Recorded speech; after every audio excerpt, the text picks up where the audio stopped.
শুধুমাত্র জুলাই অগাস্টের গণঅভ্যুত্থানের নায়কেরা নয়, সাধারণ মানুষেরা নয়, রিক্সা চালক নয়, 14 বছর ধরে বাংলাদেশের মানুষ যে লড়াই করেছে, গুম খুনের শিকার হয়েছে।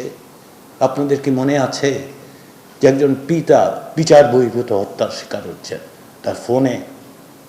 অন্যদিকে তার মেয়ে, শিশু কন্যা জিজ্ঞাসা করছে পিতাকে, আব্বু কান্না করো কেন?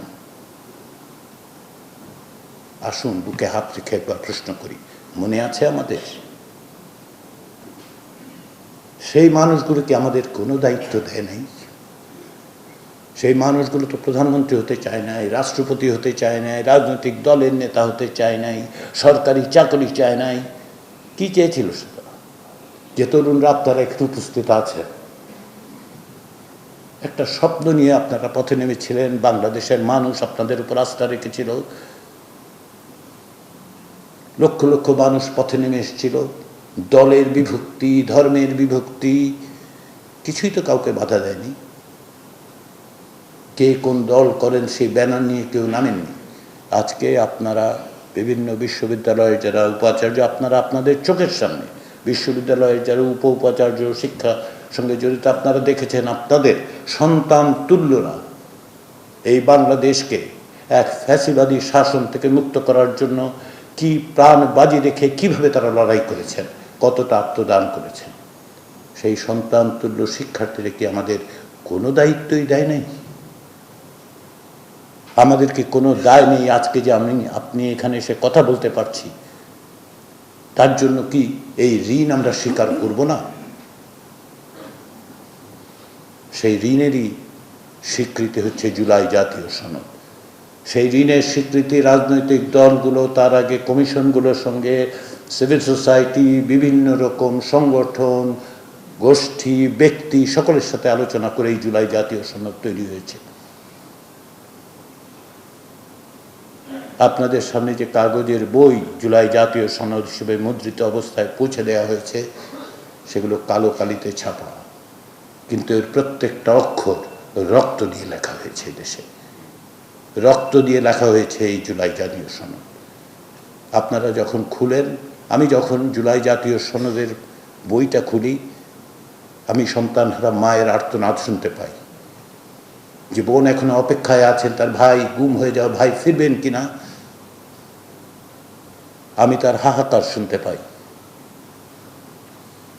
সেই ঋণের স্বীকৃতির জন্য কি আছে জুলাই জাতীয় সনদে, তার প্রক্রিয়া সম্পর্কে আপনারা শুনেছেন। জুলাই জাতীয় সনদে আছে যে বাংলাদেশে যে এক ব্যক্তির শাসন তৈরি হয়েছিল, সেই এক ব্যক্তির শাসন যেন আর ফিরে না আসে। উদাহরণ দেই দুটো, কিভাবে এক ব্যক্তির শাসন তৈরি হয়েছিল। আপনারা সকলেই জানেন, তিনটে কথিত নির্বাচনের নামে বাংলাদেশে যে তামাশা হয়েছে, সেই তামাশা হয়েছে এক ব্যক্তির ইচ্ছা। বিশ্বাস করুন, এক ব্যক্তির ইচ্ছা। কারণ এই তামাশা করা সম্ভব হয়েছে তত্ত্বাবধায়ক সরকার ব্যবস্থা বাতিল করার মধ্য দিয়ে। তত্ত্বাবধায়ক সরকার ব্যবস্থা কিভাবে বাতিল হয়েছিল? তত্ত্বাবধায়ক সরকার ব্যবস্থা নিয়ে যখন জাতীয় সংসদে সংবিধান সংশোধনের জন্য একটি কমিটি করা হয়, সেই কমিটিতে যদিও সংসদে তখন প্রধান বিরোধী দল বিএনপি ছিল, সেই কমিটিতে তারা অংশগ্রহণ করেন না, আওয়ামী লীগের সকলে মিলে এই কমিটি তৈরি করা হয়। বেগম সাজেদা চৌধুরী এবং তার কো চেয়ারপারসন ছিলেন সরঞ্জিত সেনগুপ্ত। তারা 25টা বৈঠক করেছিলেন। 104 জন লোক, যার মধ্যে এই বিশ্ববিদ্যালয়ের একজন উপাচার্য উপস্থিত ছিলেন, অনেক বিশ্ববিদ্যালয়ের উপাচার্য ছিলেন, সাবেক একজন প্রধান বিচারপতি ছিলেন, 2 জন বিচারপতি ছিলেন, সম্পাদকরা ছিলেন, ব্যবসায়ীরা ছিলেন, রাজনীতিবিদরা ছিলেন, এমনকি তৎকালীন ক্ষমতাসীন দলের প্রধান শেখ হাসিনাকেও ওই কমিটির সামনে ডাকা হয়েছিল। 104 জন লোক, 10 মাসের বেশি আলাপ আলোচনা, 25টি বৈঠক। সিদ্ধান্তটা কি? তত্ত্বাবধায়ক সরকার ব্যবস্থা থাকবে, তবে তাতে কিছু সংশোধন করা হবে। 90 দিনের বেশি যেন না থাকতে পারে। কেন 90 দিন? কারণ 2007 এবং 2008 সালে তত্ত্বাবধায়ক সরকার 2 বছর থেকেছিল। বলা হলো আরেকটা সংশোধন করতে হবে, কি সেটা হচ্ছে যেন বিদেশিদের সাথে চুক্তি করতে না পারে। সেই কমিটি 25টি বৈঠক করেছে এবং 10 মাস ধরে।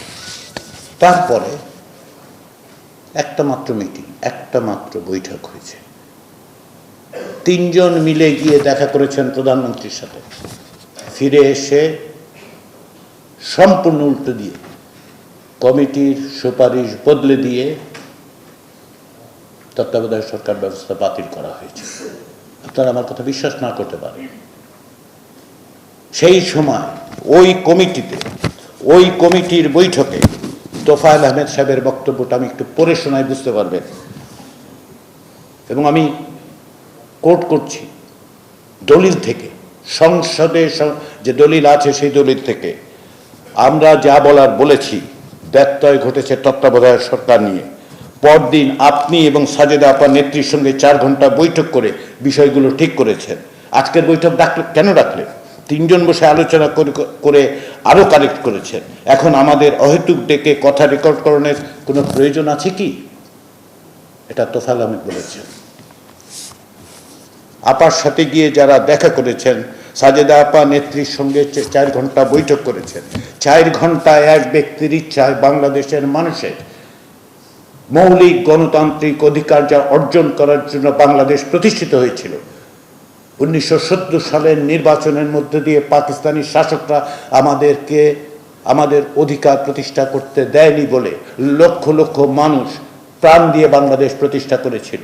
90 সালে 8 বছর ধরে সংগ্রাম করে এই বিশ্ববিদ্যালয় সহ বাংলাদেশের মানুষ ভোটের অধিকার প্রতিষ্ঠা করেছিল।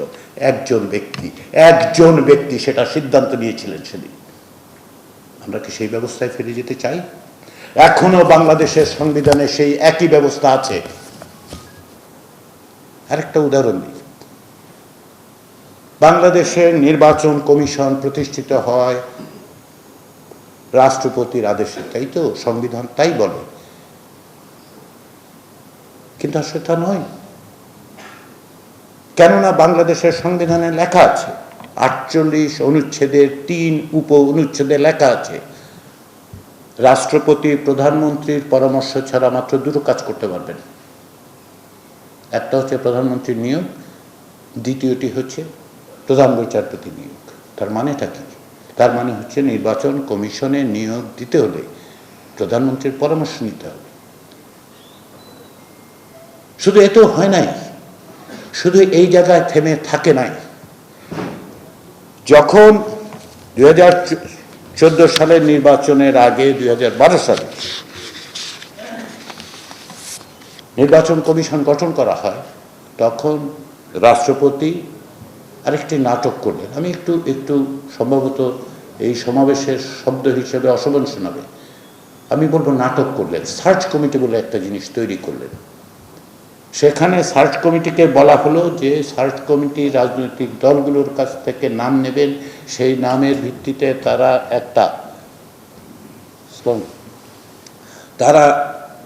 একটা তালিকা করে রাষ্ট্রপতিকে দেবেন এবং রাষ্ট্রপতি তার থেকে প্রধান নির্বাচন কমিশনার নিয়োগ করবেন, কমিশনারদের নিয়োগ করবেন। খেয়াল করে দেখুন, সার্চ কমিটি রাজনৈতিক দলগুলোর কাছ থেকে যে নাম পাবে সেই নামের ভিত্তিতে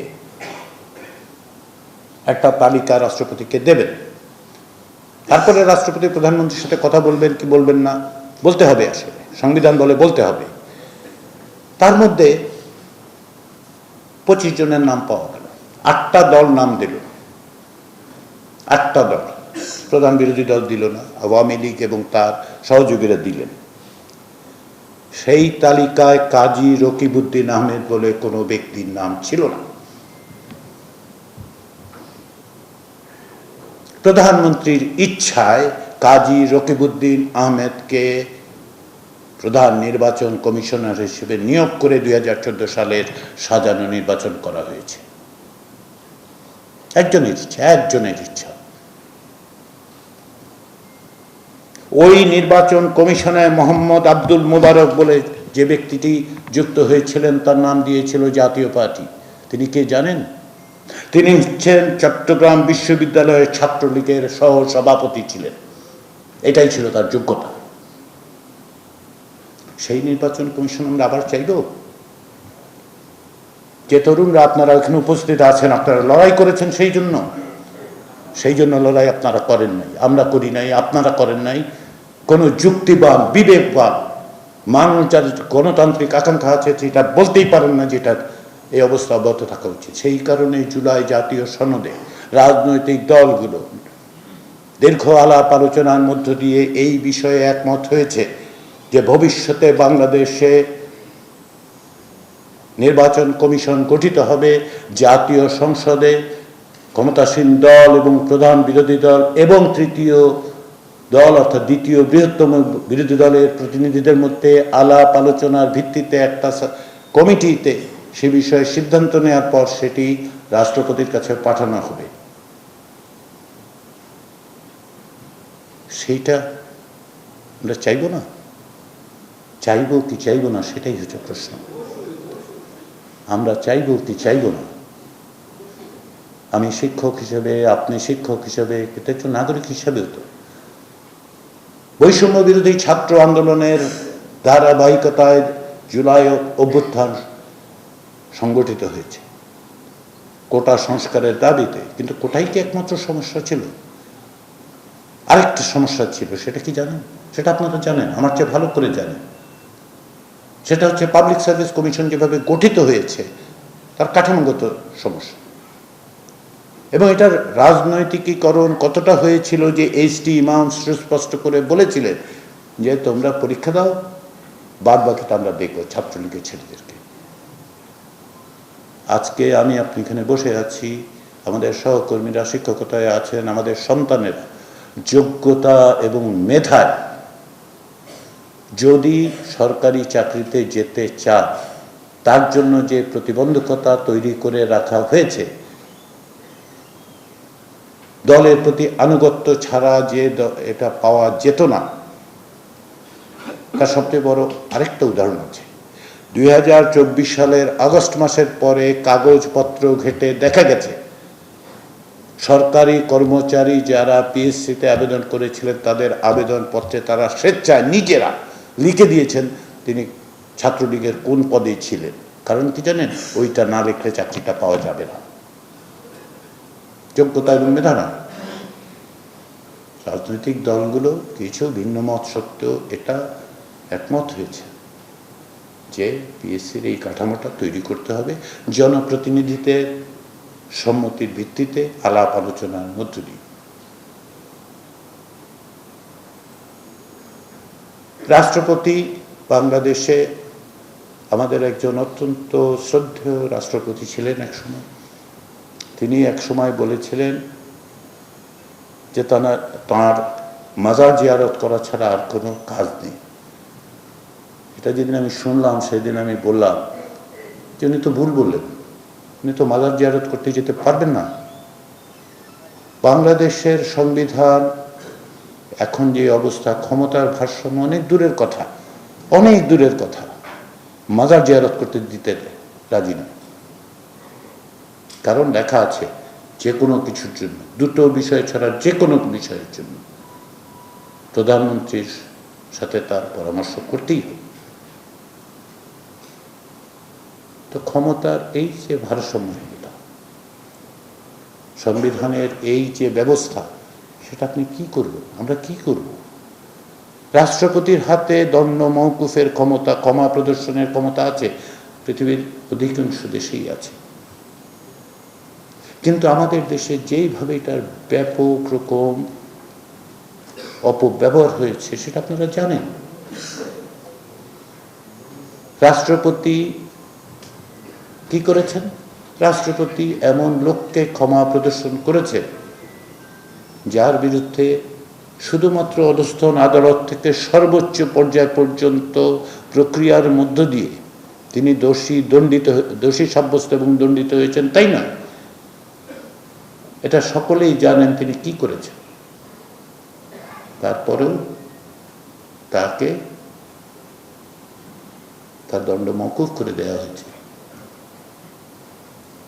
আপনার ভাই মারা যাবে, হত্যাকাণ্ডের শিকার হবে, তার অপরাধী দণ্ডিত হবেন, একদিন সকালবেলা তিনি আপনার দরজায় দাঁড়িয়ে বলবেন এবার আমি তোমাকেও দেখে নেব। সেটা তো সম্ভব হয়েছে তো এই দেশে। রাজনৈতিক দলগুলো একমত হয়েছেন যে এখন থেকে রাষ্ট্রপতি দণ্ড মওকুফ করতে হলে একটা কমিটির মধ্যে দিয়ে যাবে, যেখানে কারা মহাপরিদর্শক থেকে শুরু করে সাইকিয়াট্রিস্ট পর্যন্ত থাকবে। তারা যদি মনে করে যে এই ব্যক্তিটি মানবিক কারণে, বয়সের কারণে, ভূমিকার কারণে, যে কোনো বিবেচনার থেকে দণ্ড মওকুফ করা যেতে পারে, তারা রাষ্ট্রপতির কাছে পাঠাবেন। পাশাপাশি ওই কমিটি ভিকটিমের পরিবারের সম্মতি নেবেন। আপনার ভাই, আমার বোন, আমার মা, আমার পিতা যদি হত্যাকাণ্ডের শিকার হয়, তার জন্য দণ্ডিত ব্যক্তি যেন আমার অজ্ঞাতে ছাড়া না পায়, সেই জন্য তাদের সম্মতি লাগবে। এটা রাজনৈতিক দলগুলো একমত হয়েছে।